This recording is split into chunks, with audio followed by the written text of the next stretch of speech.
Hi guys, Master Schiele here. Today we're going to be discussing 5 responsibilities of a black belt. Being a black belt, you joined a very elite group of people. In fact, worldwide, only 1% make the cut to becoming a black belt. So 1 out of every 100 people that start in martial arts actually make it to black belt. And believe it or not, even less than that go past the black belt to the degrees of black belt. First degree, second degree, third degree. So you are in a very exclusive, elite group of people that only understand each other. Black belts can talk to each other and they just get it. And if you don't know what I'm talking about, become a black belt and you'll know exactly what I'm talking about.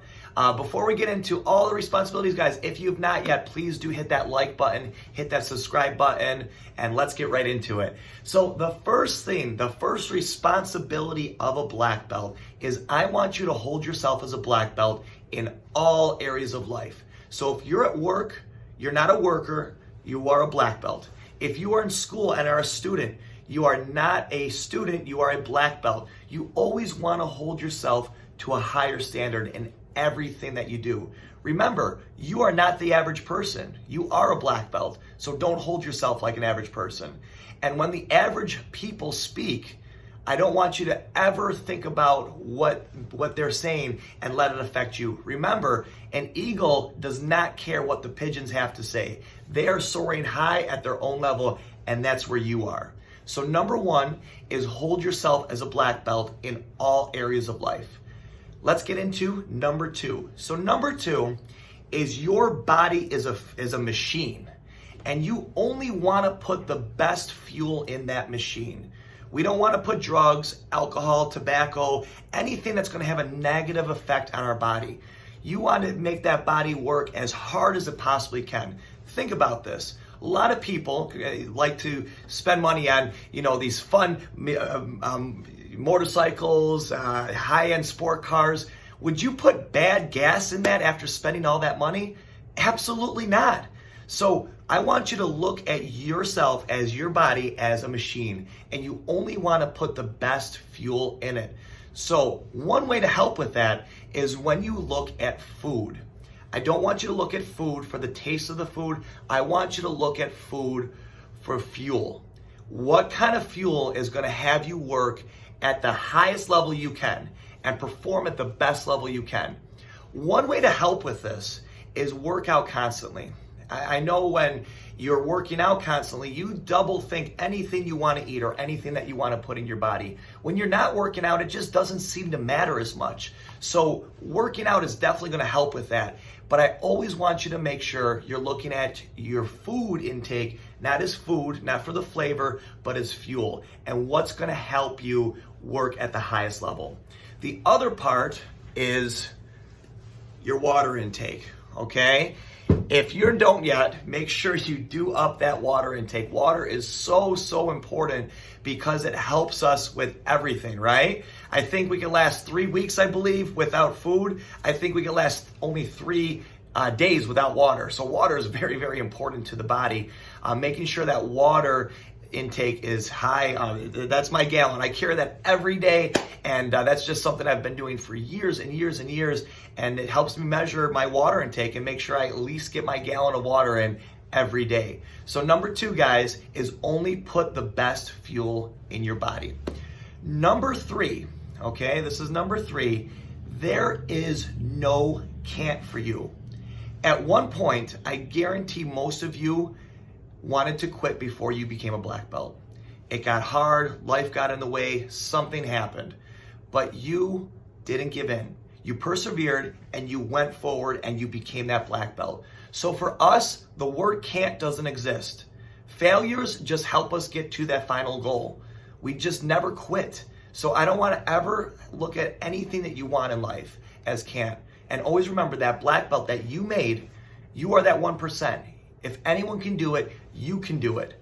So remember that. Number 3 is can't does not exist. And also remember, when things start getting tough, life starts getting tough, how are diamonds formed? Diamonds are only formed under the most extreme pressure.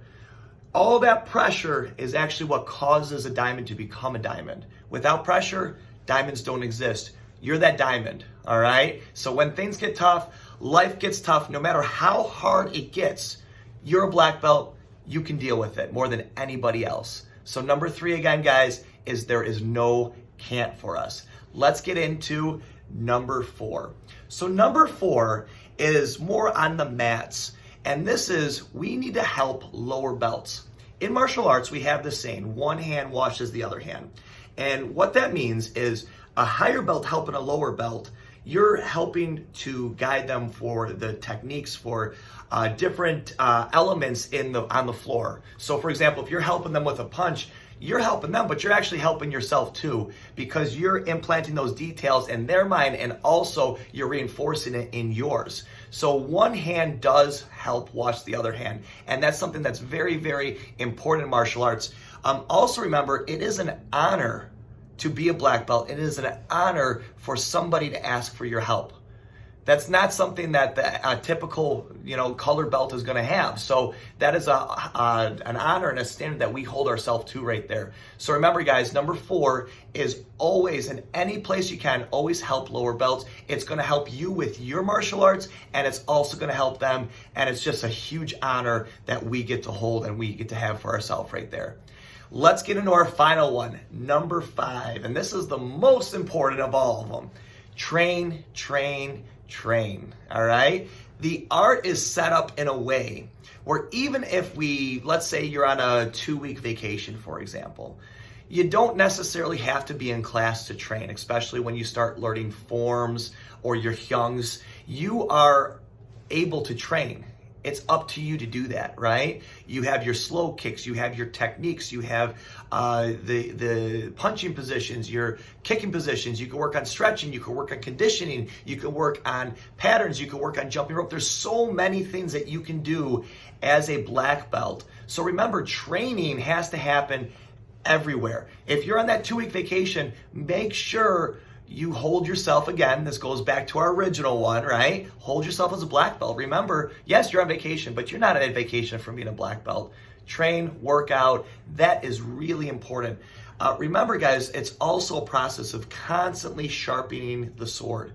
If I take a razor sharp sword and I just throw it in the ocean and I leave it, okay, and I want to pull it out even a few months later, rust is going to form on that sword. So what do we have to do? We have to constantly sharpen our technique, constantly sharpen who we are. And that's just part of the process right there, right? If you leave it alone, it's going to rust. We don't want to rust. We want to make sure constantly working it. One more thing, and this is just some food for thought. In our schools, there's 4 walls, okay? The art lives or dies with us. If right now we could wave a wand, for example, and every person in the world stopped training in martial arts, it wouldn't exist anymore. So as a black belt, it's really our responsibility to keep our art alive and to keep the traditions alive. The only way to do that is through training. So train, train, train to keep the art alive, because you have so much joy out of it. We want to keep this going forever, for the full existence of mankind. And it's been around, right? Martial arts is not a new thing, but again, it's our responsibility to keep it moving forward. It doesn't, especially videos, things like that, these are new, right? It only exists through the training, through one person working hard, getting themselves to a master level, and then passing it on to the next generation. And then that person does the same thing. So train, train, train. Let's go quickly over all these one more time, and then we're gonna wrap it up. So number 1 is hold yourself as a black belt in all areas of life. Number 2 is only put the best fuel in the machine. Number 3 is there is no can't for us. Number 4 is always help lower belts. And number 5 is train, train, train. Guys, thank you so much for watching, and I'll see you on our next video. Take care.